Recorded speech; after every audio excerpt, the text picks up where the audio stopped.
right, guys, this starts our inverse function unit. We're going to do a couple of different things with our inverse functions starting today. So the inverse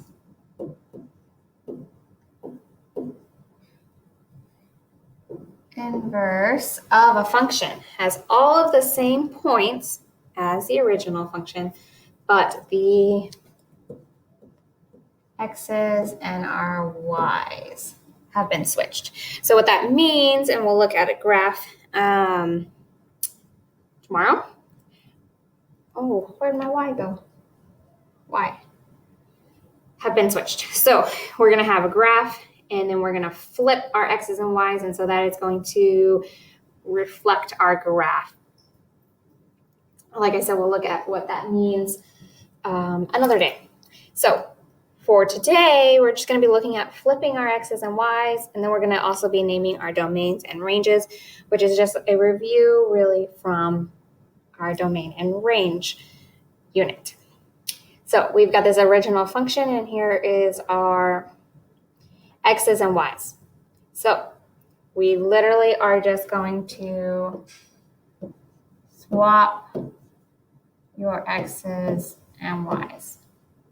So my new x here for this first coordinate point is going to be a -1, and my y is my 3. So I'm literally just putting my y's from the first table into my x's of the second table. Just switch them.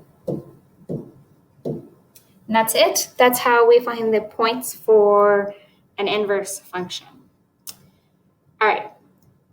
Let's look at this one. Let's look at writing our domain and range of ordered pairs. So we are going to write our domain of our ordered pairs. We're going to do the little squiggly bracket. And then we are going to write the numbers of our x values. Numbers of x values only. And then for range, same thing, squiggly line, except for these will be the numbers of the y values because range is y. So let's look at this first given coordinate points, and let's find the domain. So it's all of our x's. Let's do our little squiggly. It's preferred that you write them in smallest to largest. So my smallest is -2, 3, 4, and 5. Squiggly range, let's write our y's. -1. Since I have two -1s, I don't need to write that twice. 3 and 4 and squiggly, and that's the range. Remember that in order to be a function, the x's don't repeat. So for every x, there's only going to be one y. So given our first one, do our x's repeat? No. So this is a function. All right. Let's move on to some examples. So let's give the domain of this original. Oh, squiggly. There we go. Smallest to largest. -5, 2, 3, 4. Range, smallest to largest. Just rewriting our y values. That's it.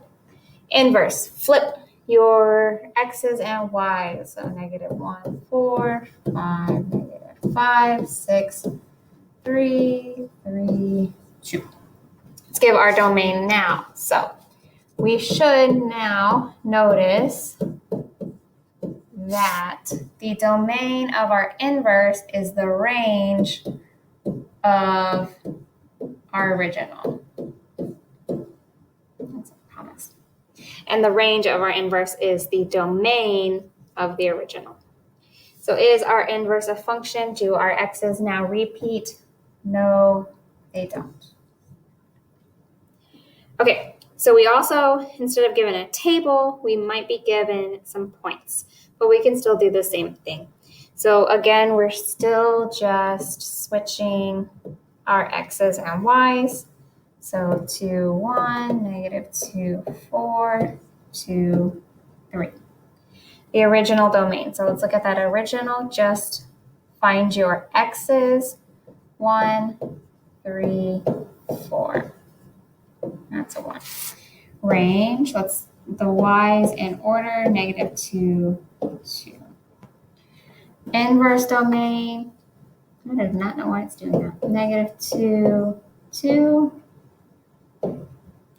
1, 3, and 4 is the inverse of function. So do our x's repeat? Yes.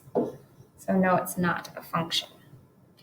All right, this last one, same exact thing. Switch your x's and y's. Oh, where am I? 6 and 1, negative 2 and 9, 2 and 8. Original domain, 1, 8, and 9. That is a 1. Range is negative 2, 2, and 6. Inverse domain, that means is negative 2, 2, 6, and the range is 1, 8, and 9. Is the inverse a function? On our inverse, do our x's repeat? No, so it is a function.